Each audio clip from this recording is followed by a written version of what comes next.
Alright, well, the green turned out really nice on the ET8. However, I've discovered the source of the leak, and you can see the water seeping out from around the cylinder liner.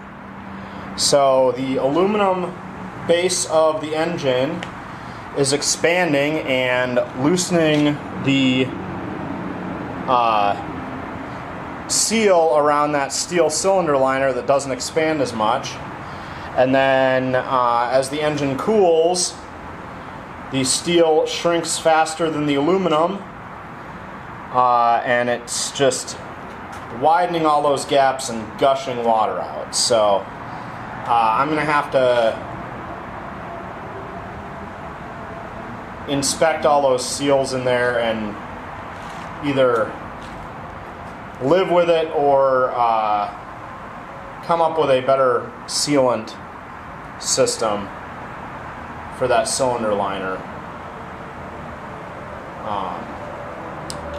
But otherwise, the ET8 looks really nice and green, and I'm gonna set it up to run the generator box soon.